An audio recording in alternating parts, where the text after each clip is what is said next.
இது உங்கள் ஃபேவரட் மீள் பார்வை சேனல்.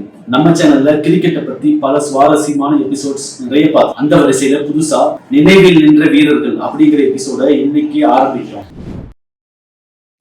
இந்த சீரீஸ்ல இன்டர்நேஷனல் கிரிக்கெட்ல சூப்பரா விளையாண்டு நம்ம எல்லார் மனசுல இடம் பிடிச்சு அதுக்கப்புறம் ரிட்டையர்ட் ஆன பல கோல்டன் பிளேயர்ஸ் பத்தி தான் பார்க்க போறோம். இந்த சீரீஸ்ல வரப்போற பிளேயர்ஸ் எல்லாமே கோல்டன் பிளேயர்ஸ் தான். இதுல 1, 2, 3ன்னு எந்த வரிசையும் கிடையாது. சும்மா ரேண்டமா நம்ம ஒருத்தர்ல ஆரம்பிச்சு அப்படியே கண்டினியூ பண்ணிட்டு போக போறோம். அதனால இந்த சீரீஸ்ல வரப்போற பிளேயர்ஸ் எல்லாருமே உலகத்தரம் வாய்ந்த தலை சிறந்த ஏதோ ஒரு வகையில ஒட்டுமொத்த கிரிக்கெட்டையே கலக்குன வீரர்கள் தான். எப்பவுமே ஒரு விஷயம் ஆரம்பிக்கும் போது வெற்றியோட ஆரம்பிக்கிறது தான் எல்லாரும் விரும்புவாங்க. அந்த வகையில ஒன் டே இன்டர்நேஷனல் வேர்ல்டு கப்பை நம்ம இந்தியா டீமுக்காக வாங்கி கொடுத்த வெற்றி கேப்டன் கபில் தேவ்ல இருந்து ஆரம்பிக்கலாம். இன்னைக்கு எபிசோட்ல கபில் தேவை பத்தி ஃபுல் டீடைலான அனாலிசிஸ் தான் பார்க்க போறோம். கபில் தேவ் இந்திய கிரிக்கெட்டின் பிதாமகன்.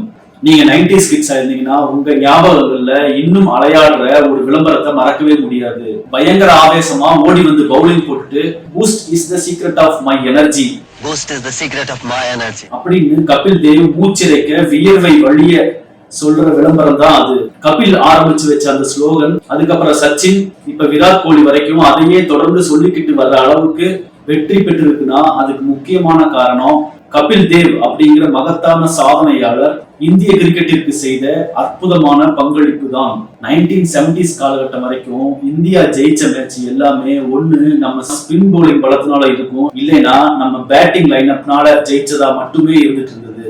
ஆனா அந்த சமகாலத்துல வெஸ்ட் இண்டீஸ்ல Michael Holding, Malcolm Marshall, Andy Roberts, ஆஸ்திரேலியால டென்னிஸ் லில்லி, நியூசிலாந்துல ஹார்ட்லி அப்படின்னு பல பிளேயர்ஸ் ஃபாஸ்ட் போலிங்ல பட்டையை கிளப்பிட்டு இருந்தாங்க. அவ்வளவு ஏன் நம்ம பக்கத்து நாடான பாகிஸ்தான்ல கூட சர்ஃப்ராஸ் நவாஸ் பெரிய ஃபாஸ்ட் பவுலரா உருவாகிட்டு இருந்தாரு. அப்ப இந்தியா மட்டுமே ஸ்பின் பவுலிங் முதுகிலேயே சவாரி செஞ்சுட்டு இருந்த காலகட்டம். அதுக்கப்புறம் 1978 அக்டோபர் மாசம் அது பாகிஸ்தான்ல இருக்கிற ஃபைசாலாபாத் கிரவுண்ட்ல இந்தியா பாகிஸ்தான் டெஸ்ட் மேட்ச். ஒரு இளம் ஆல்ரவுண்டர் புயலென நுழைந்து இந்திய வேகப்பந்து வீச்சு துறையின் பஞ்சத்தை அடுத்த 16 ஆண்டுகள் தீர்த்து வைப்பார்னு அப்ப இருக்கிற யாருமே நினைச்சு கூட பார்க்கல. அதே போல நம்ம பாரத திருநாட்டுக்கே கிரிக்கெட் பைத்தியம் பிடிக்க வைப்பார்னு யாரும் நினைச்சு கூட பார்க்கல. அந்த சீரீஸோட 3வது டெஸ்ட் மேட்ச்ல 33 பால்ல அடிச்ச அதிரடி ஆஃப் செஞ்சுரியோட அசத்தல் அறிமுகம் கண்ட கபில் தேவ் அவர்கள் அடுத்த 2 வருஷத்துல இந்தியாவோட லீடிங் விக்கெட் டேக்கிங் பவுலரா உருவாகிட்டாரு. இந்த இடைப்பட்ட 2 வருஷ காலகட்டத்துல தன்னுடைய 25வது வயசுல டெஸ்ட் மேட்சஸ்ல 100 விக்கெட்டுகளையும் 1000 ரன்களையும் கடந்து உலக கிரிக்கெட் அரங்கிற்கு தனது வருகையை மிக வலிமையாக அறிவித்திருந்தது அந்த ஹரியானா சிங்கம்.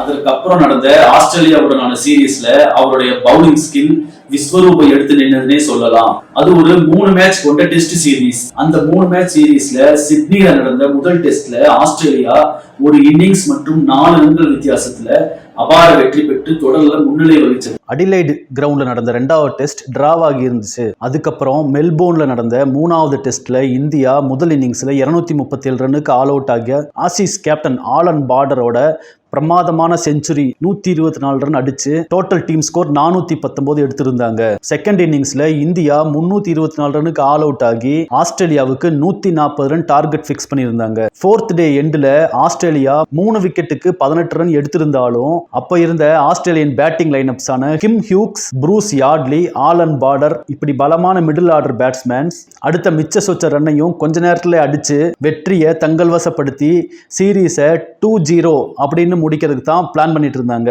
தன்னுடைய தொடையில ஏற்பட்டிருந்த காயத்தினால 4ஆம் நாள் ஆட்டம் முழுவதுமே கபில் இறங்கி விளையாடவில்லை. டீம் தன்னை எதிர்பார்த்து காத்துட்டு இருக்கும் போது கபில் தேவால பெவிலியன்ல உட்கார்ந்து காஃபி குடிச்சுக்கிட்டு சும்மா வெறுமனே அமர்ந்திருக்க முடியல. ஏன்னா அவர் கபில் தேவாச்சே. கேப்டன் கவாஸ்கர் கிட்ட தான் விளையாட போவதா அறிவிச்சு 5ஆம் நாள் காலையில களம் புகுந்த கபில் தேவின் பந்து வீச்சுல அனல் பறந்ததுன்னா அப்படி ஒரு வெறித்தனமான அனல் பறந்தது. அந்த 5ஆம் நாள் பவுலிங்ல கபில் தேவ் 18 ஓவர் போட்டு அதுல 4 மெய்டன் ஆக்கி ஆஸ்திரேலியாவோட முக்கியமான 5 விக்கெட்டை தகர்த்தெறிஞ்சிருந்தாரு.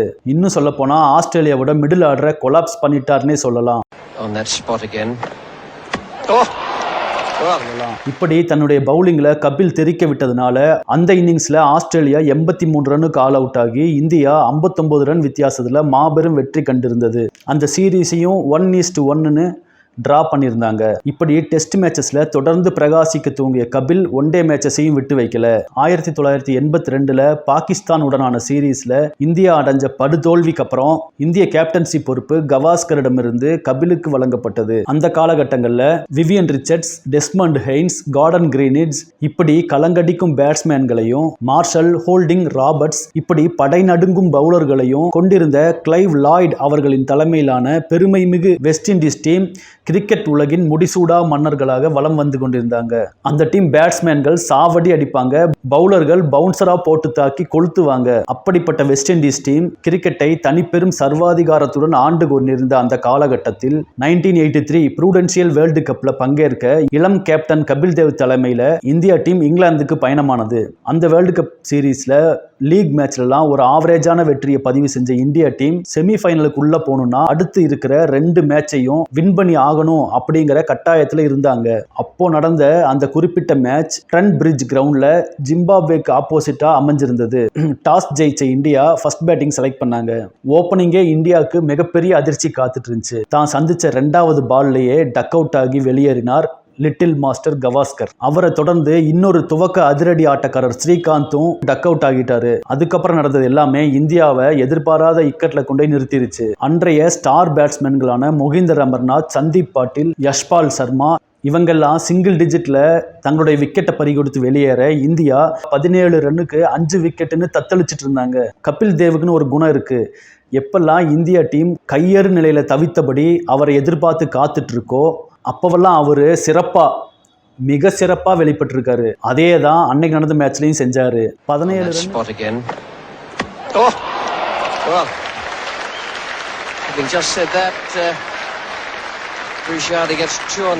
17 ரன்னுக்கு 5 விக்கெட் போயிருச்சுன்னு அவர் கொஞ்சம் கூட கலங்கல.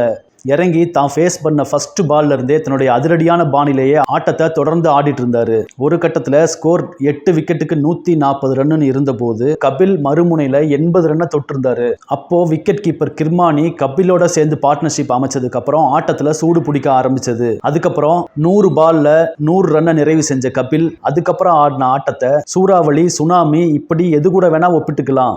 அடுத்து வந்த 38 பால் பவுண்டரியும் சிக்ஸருமா பறக்க விட்டு மேற்கொண்டு 75 ரன் அடிச்சு 175 ரன் நாட் அவுட்னு இருந்தார் கபில். அட்டகாசமான பார்ட்னர்ஷிப் தந்த wicket keeper Kirmani 24 run not அவுட்னு இருந்தாரு.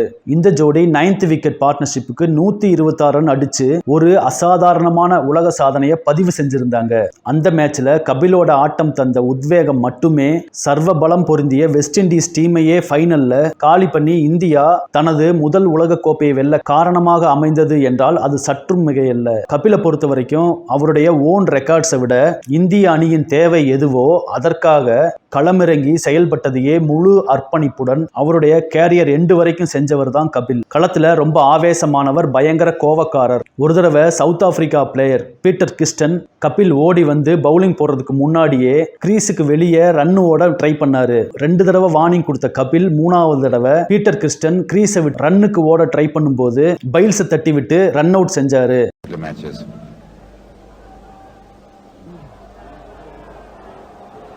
Well, he's going to be given out, is he? And this is the most unfortunate incident. இந்த மாதிரி ஒரு ரன் அவுட் பண்ண முடியுங்கிறதும் அதுக்கு மன்காட் அவுட் அப்படிங்கிற பேர் இருக்கிறதும் அப்போதான் நிறைய பேருக்கு தெரிய வந்தது. பல ரெக்கார்டுகள் தன்னிச்சையாக அவரால் உடைக்கப்பட்டு கொண்டே இருந்தன. அப்போ வரைக்கும் அதிகபட்ச டெஸ்ட் விக்கெட் சாதனையாக இருந்த சர் ரிச்சர்ட் ஹார்ட்லியோட 431 ரன் விக்கெட்டுகளையும் தாண்டி 434 விக்கெட்டுகளை எடுத்து உலகின் அதிகபட்ச விக்கெட்டுகளை வீழ்த்திய சாதனைக்கு சொந்தக்காரராக விளங்கினார் கபில்.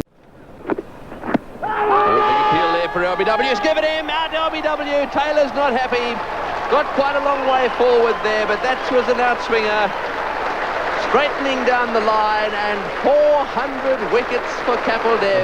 1994 கபிலால் நிகழ்த்தப்பட்ட இந்த சாதனை 6 வருடங்கள் யாராலும் உடைக்கப்படாமலேயே இருந்தது. அதன் பிறகு வெஸ்ட் இண்டீஸின் கோட்னி வால்ஷால் 2000 ஆண்டில் தான் அந்த சாதனையை எட்ட முடிந்தது. கவாஸ்கர் 10,000 ரன் அடிச்சு பேட்டிங்ல அதிக ரன் அடித்தவராகவும் கபில் தேவ் 434 விக்கெட் எடுத்து பவுலிங்ல அதிக விக்கெட் எடுத்தவராகவும் இருந்தது இந்தியராகிய நமக்கெல்லாம் மிக பெருமை. கபில் தேவ் தன்னுடைய கேரியரின் இறுதி கட்டங்களில் கூட ஒரு அட்டாக்கிங்கான ஆல்ரவுண்டராக தான் விளையாண்டு இருந்தாரு. அப்படி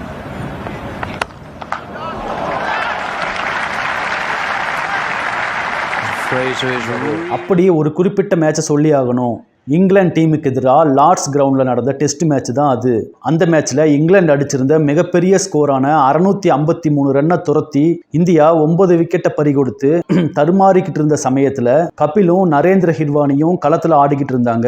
அந்த சிச்சுவேஷனில் ஒரு குறிப்பிட்ட ஓவரில் கபிலுக்கு 4 பால் ஸ்ட்ரைக் கிடைக்க தான் சிங்கிள்ஸ் ஆடி ஹிர்வானியை ஸ்ட்ரைக்கு விட்டா கதை முடிஞ்சதுன்னு உணர்ந்த கபில் அப்போ இங்கிலாந்து டீமோட பிரபல ஸ்பின்னராக இருந்த ஹெம்மிங்ஸ் போட்ட அடுத்த 4 பாலையும் சிக்ஸருக்கு பறக்க விட்டு இந்தியா ஃபாலோ ஆன் வாங்குறத தவிர்த்திருந்தாரு.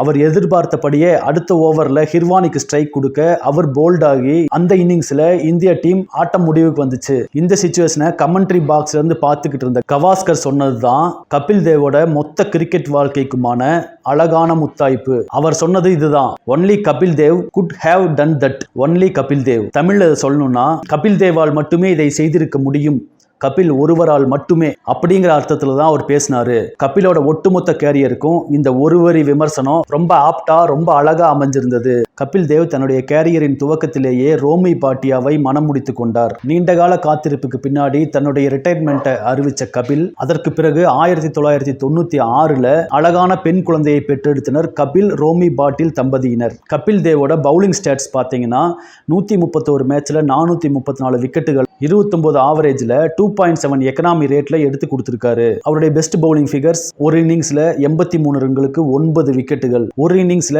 5 விக்கெட்ஸ் எடுத்த அச்சீவ்மெண்ட்டை 23 தடவை பண்ணியிருக்காரு. அதே மாதிரி பவுலிங்காக மட்டும் டெஸ்ட் மேட்சஸ்ல 8 தடவை player of the match award வாங்கியிருக்காரு. டெஸ்ட் மேட்சுக்கு சற்றும் குறைவில்லாம 225 ஒன் டே மேட்சஸ் ஆடி 253 விக்கெட்டுகளை 27 ஆவரேஜ்ல 3.7 எக்கனாமி ரேட்ல எடுத்திருக்காரு. ஓடிஐல அவருடைய பெஸ்ட் பவுலிங் ஃபிகர்ஸ் 43 ரன்னுக்கு 5 விக்கெட். அவருடைய பேட்டிங் ஸ்டாட்ஸ் எடுத்துக்கிட்டீங்கன்னா 131 டெஸ்ட் மேட்சஸ் விளையாண்டு 5248 ரன்களை 31 ஆவரேஜ்ல எடுத்திருக்காரு.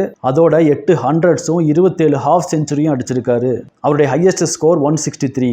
ஒன் டே மேட்சஸ்ல அவருடைய பேட்டிங் ஸ்டாட்ஸ் பாத்தீங்கன்னா 225 மேட்சஸ் ஆடி 3783 ரன் அடிச்சிருக்காரு. அதுல ஒரு செஞ்சுரியும் 14 ஹாஃப் செஞ்சுரியும் அடக்கம். ஒன் டேல அவருடைய பேட்டிங் ஆவரேஜ் 23.7. அதே போல ஓடிஐல 11 தடவை player of the matches award வாங்கியிருக்காரு.